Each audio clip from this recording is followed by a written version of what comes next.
Salut tout le monde, j'espère que vous allez tous et toutes très bien. Comme vous avez vu dans le titre, aujourd'hui on se trouve un petit reading vlog parce qu'on va faire une semaine de lecture ensemble.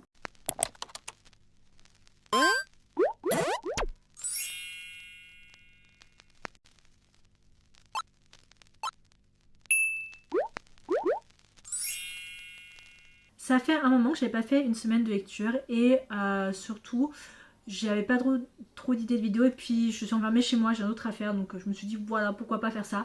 Je sais pas quel est le temps de votre côté mais chez moi il pleut des cordes, il fait vraiment pas beau donc écoutez quoi de mieux que de rester à la maison bien comme il faut déjà de base et surtout en profiter pour lire. Voilà, aujourd'hui on est lundi 4 mai et j'ai commencé Across the Vanishing Sky de Catherine Coyle chez édition Evermore qui est donc le premier tome de sa saga Starlight Grove.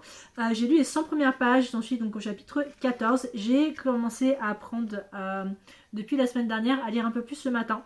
Et c'est vrai que j'apprécie plus de lire le matin. Avant je lisais beaucoup le soir, maintenant je lis le matin. Je sais pas, parce que j'apprécie un peu plus, je suppose. Voilà.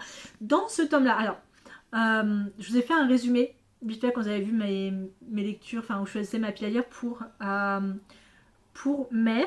Et en fait, ça a presque rien à voir avec ce que je disais, puisqu'on va suivre donc Brady Winslow qui revient à Starlight Grove. Un an après la disparition de sa meilleure amie, où les deux sont sortis, sont allés en forêt, elle s'est éloignée un petit peu et en gros sa meilleure amie Nova a complètement disparu et elle a pas lâché, elle était là, ok, il faut que je la retrouve, je sais qu'elle a disparu, elle est pas morte, enfin voilà, elle a pas décédé, et donc elle décide de s'installer à Starlight Grove avec son fils de 7 ans et en gros pour essayer de trouver un peu ce qui arrivait à sa meilleure amie.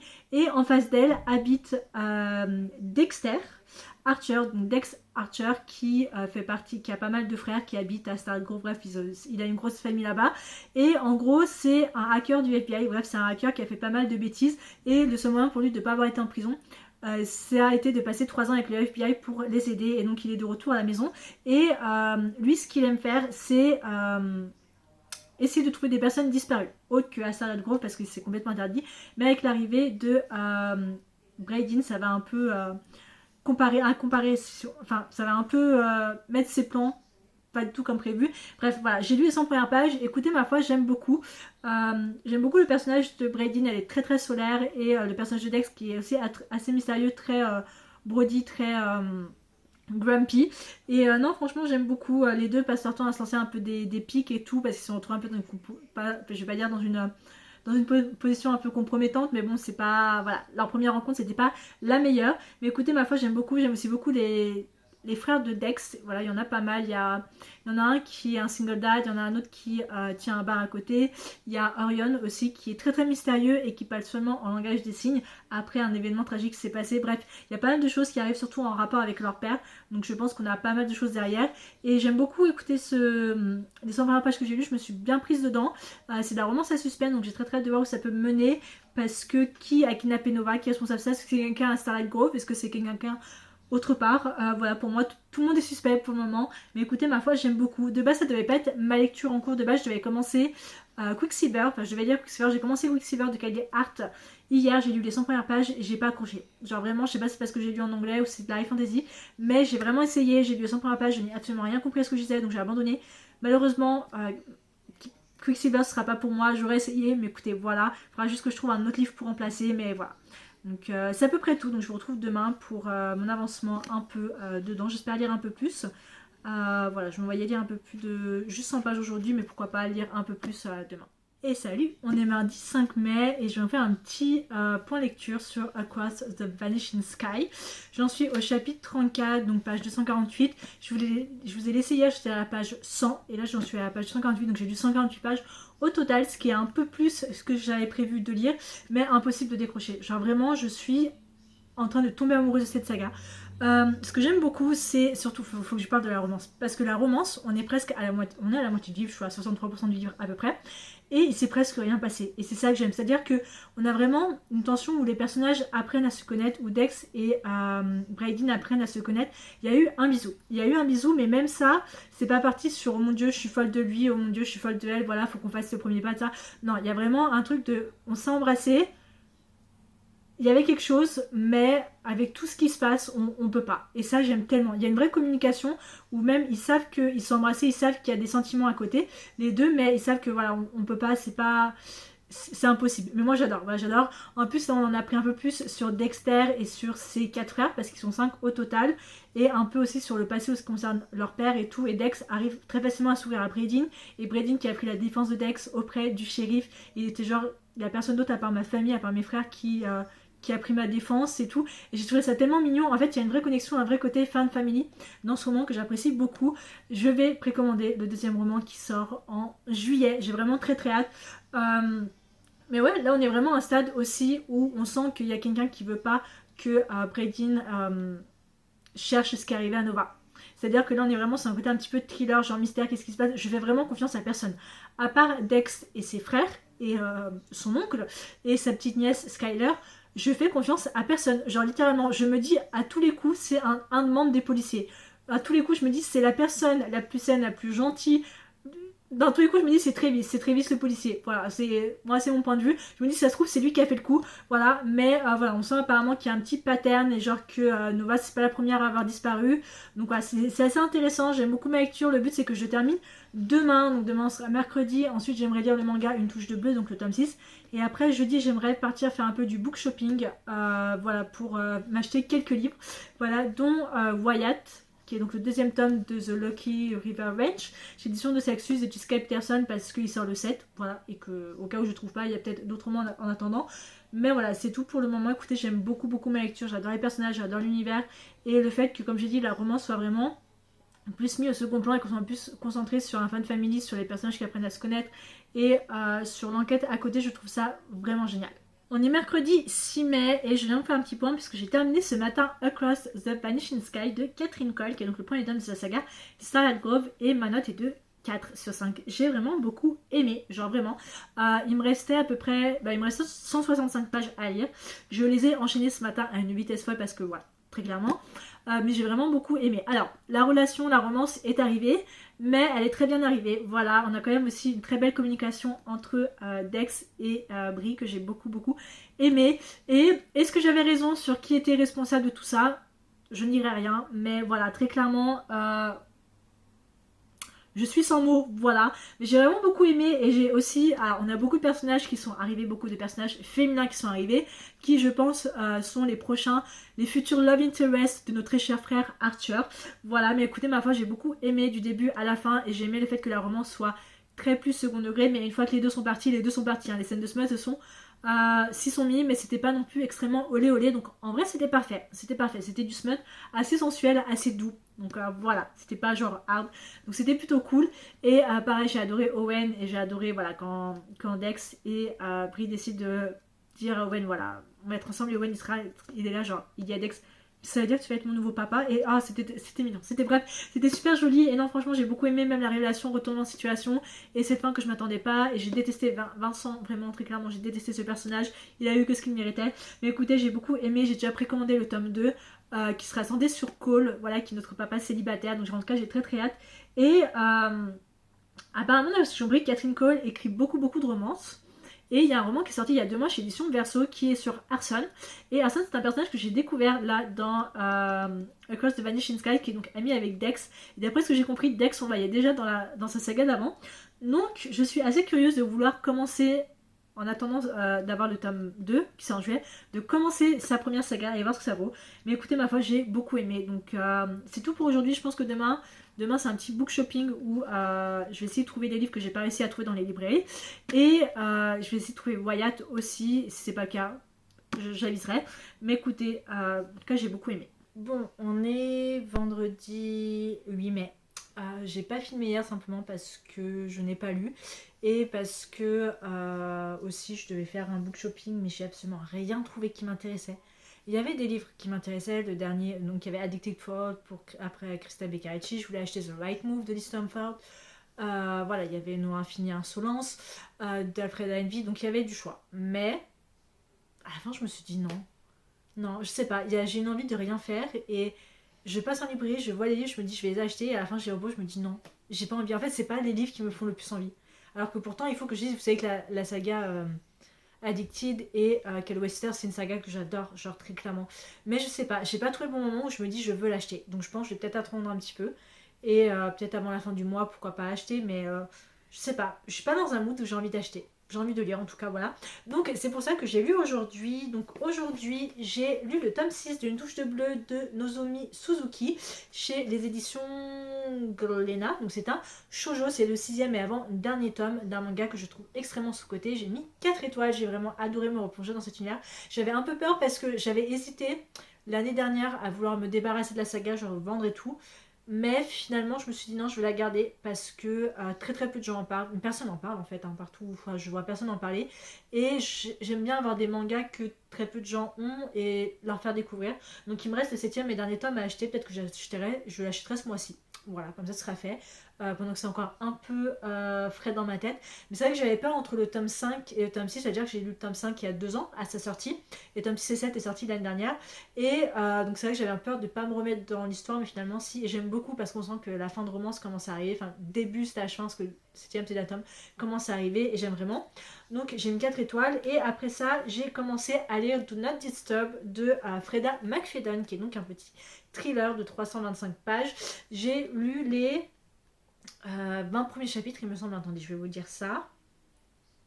C'est ça, j'en suis au chapitre 21, donc j'ai eu 45% du livre sur ma Kindle et on va suivre, c'est très simple, on va suivre une jeune femme au début qui, d'après ce qu'on a compris des premiers chapitres, a décidé de tuer son mari qui était un peu violent, genre c'était un accident, mais elle a préféré laisser mourir et donc elle est un peu en fuite.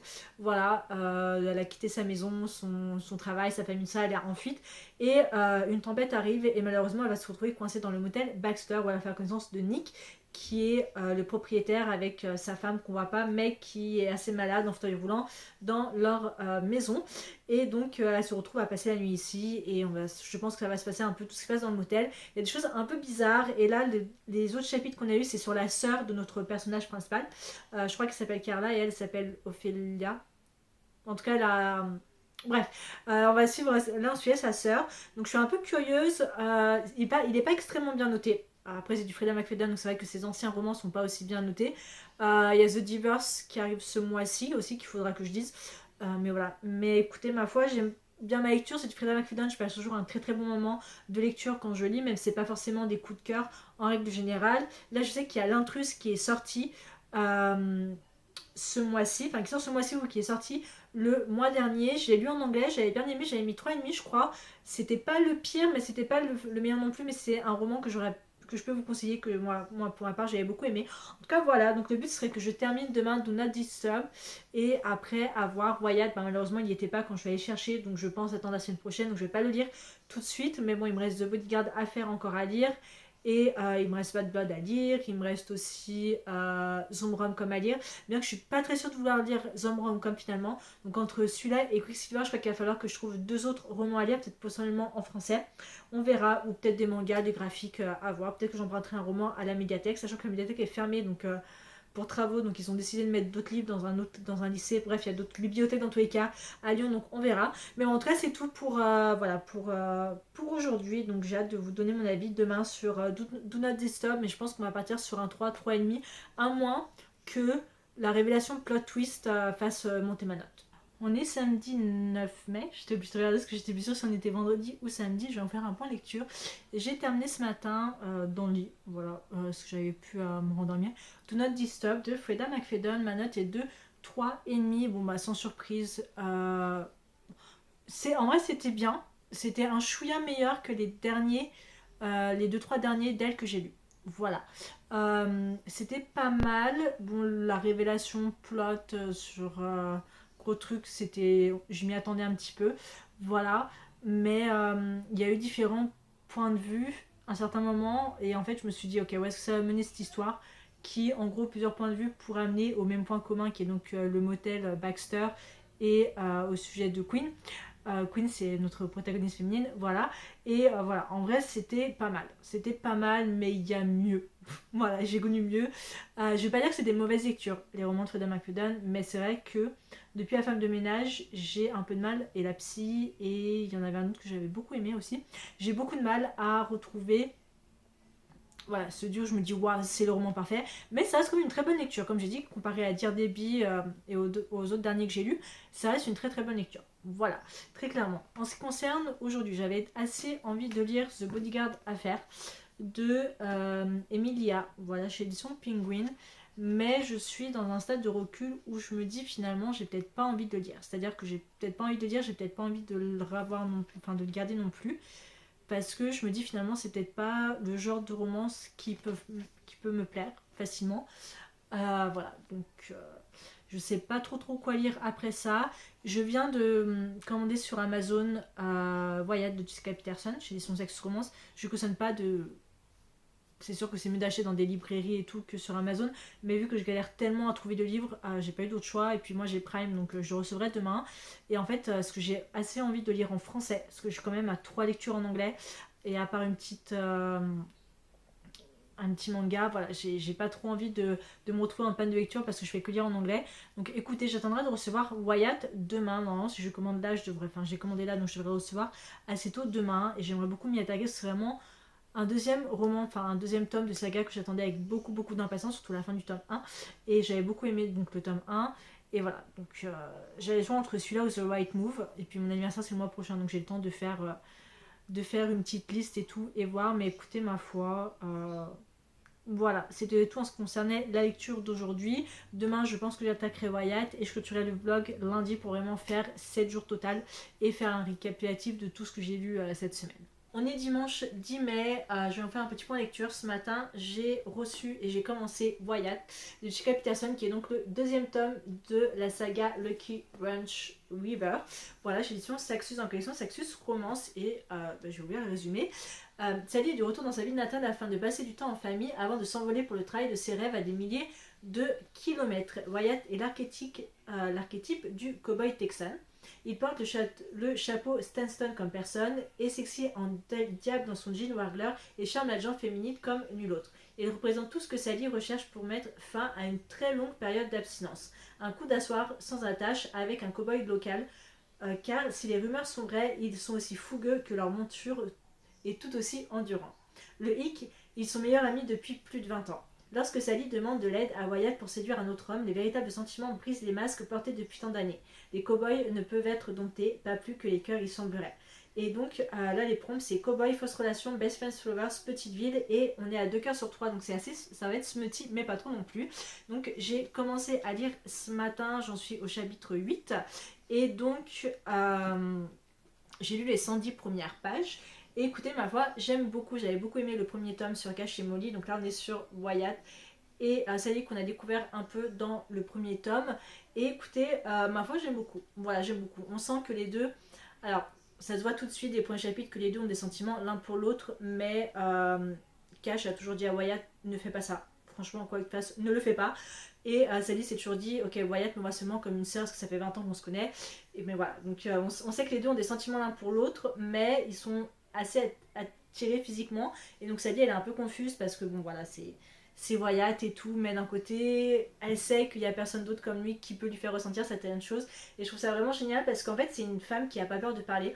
Dans le premier chapitre, elle nous dit qu'elle a eu des amours, mais que ça jamais. Enfin, c'est allé très loin, mais elle n'a jamais forcément pris de plaisir avec un homme. Et il y a un certain moment où elle se dévoile à Wyatt, où elle en parle justement de tout ça. Et je trouve ça tellement bien d'avoir une femme qui est capable de parler de son ressenti sur ses envies et sur les relations qu'elle a eues. Et se dire, il y a peut-être quelque chose qui va pas, est-ce que tu peux me donner un coup de main parce que je te vois, tu as l'air de.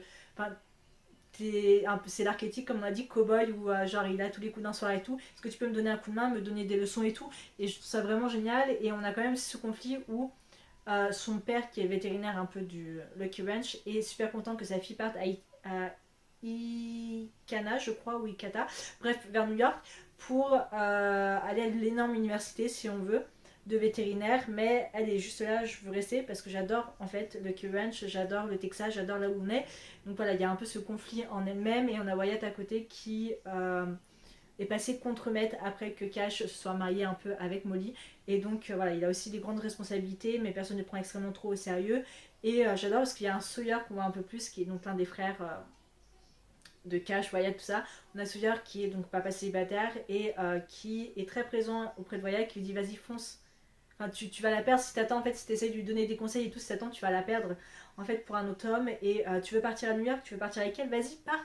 Et Wyatt, il fait, ouais, mais non, mais je peux pas, parce que c'est la famille. Oui, mais les parents, on s'en fiche. Enfin, ils auraient aimé que tu fasses autre chose. Enfin, voilà. Bref, c'est un peu très familial et tout, mais écoutez, ma foi, j'aime beaucoup pour le début. Le but, c'est que j'avance un peu, que je sois à peu près à la page 200 demain. Il y a 393 pages, donc j'aurais pouvoir terminer mardi à peu près.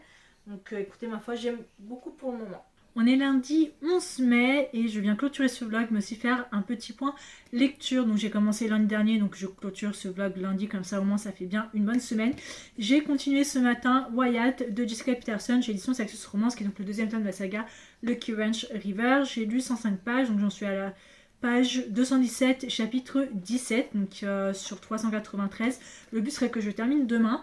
Et écoutez, je pense que ma note, même si c'est pas terminé, risque d'être un 3,5 parce que j'aime beaucoup ma lecture, mais on est parti sur du smut à chaque chapitre. J'ai absolument aucun souci avec le smut, sur ce coup-là, vous le savez depuis le temps, mais en fait, comment dire que là, c'est vraiment un petit peu trop, et en fait, j'ai l'impression qu'on... Alors, j'ai aucun souci avec le fait que Sally assume le fait qu'elle est en manque, que...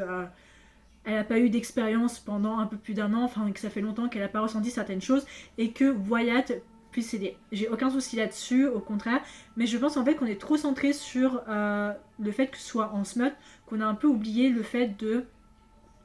Je sais pas, la relation entre les deux, certes ils sont meilleurs amis, et pour Wyatt c'est genre ok on fait ça, mais une fois, après c'est terminé, on redevient des amis. Alors on est des amis, donc on reste des amis. On fait ok, mais en fait j'ai l'impression qu'on est plus centré sur le smut à 100% et qu'on oublie un peu l'histoire en elle-même. Voilà. C'est pour ça que pour moi je ressens pas autant de waouh que j'avais ressenti dans le premier tome, donc Cash. Ce qui arrive, hein, Elsie Silver, j'ai eu exactement pareil avec certains de ses romans, ce qui arrive. Mais écoutez, je perds pas espoir, je vais quand même continuer la saga parce que j'aime beaucoup. Donc si on fait le point sur les livres que j'ai lus, j'ai donc lu Across the Vanishing Sky de Catherine Coyle, que j'avais mis 4 étoiles. C'est le premier tome de sa saga Starlight Grove que j'avais beaucoup aimé. Je dois passer à la librairie anglaise cette semaine, donc je vais le précommander le tome 2 qui sort en juillet et complètement oublié que je l'aurais précommandé. Voilà, donc j'ai lu ça. Ensuite, j'ai lu le tome 6 de Une touche de bleu de Nozomi Suzuki chez édition Glénat. J'ai mis 4 étoiles aussi. J'ai adoré mon prochain univers, donc il ne me reste plus qu'à acheter le tome 7 ce mois-ci pour être à jour et le terminer. J'ai lu Do Not Disturb de Freda McFadden où j'ai mis 3,5. C'était bien, sans plus. C'était un chouïa meilleur que les 2 autres derniers romans d'elle que j'avais lus. C'est sûr que je vous conseillerais de lire. Voilà, juste un peu pour l'effet si vous cherchez un roman qui se lit assez rapidement. Et j'ai commencé donc Wyatt aussi de Jessica Peterson, ce qui fait que j'ai lu 1, 2, 3, 4 romans en une semaine, ce qui coûtait ma foi plutôt pas mal. J'en ai lu 3 et j'en ai commencé un 4e. En vrai c'est cool, j'avance plutôt bien dans mes lectures. Après ça je veux lire Bad Blood et après il me reste plus qu'à choisir certains romans qui faisaient pas partie de ma palle parce que tous les derniers romans que je veux lire finalement je veux pas les lire. Voilà, donc il faut que je trouve autre chose. Mais écoutez ma foi, c'est tout pour ce petit reading vlog, donc une semaine de lecture avec moi. J'espère vraiment que la vidéo vous a plu. J'aimerais beaucoup savoir quels sont vous les livres que vous avez lus, vous avez envie de lire. Pour ma part, ce que j'attends avec beaucoup d'impatience cette semaine, c'est Off Campus sur Prime Video. J'ai très hâte de vous donner mon avis dessus, donc voilà. J'ai adoré faire ma relecture de Off Campus plus en anglais qu'en français. Ce qui paraît un peu bien, mais écoutez. Donc en tout cas, j'espère vraiment que la vidéo vous a plu. Je vous retrouve la prochaine fois. Je pense que ce sera pour mon avis sur Off Campus. Ciao!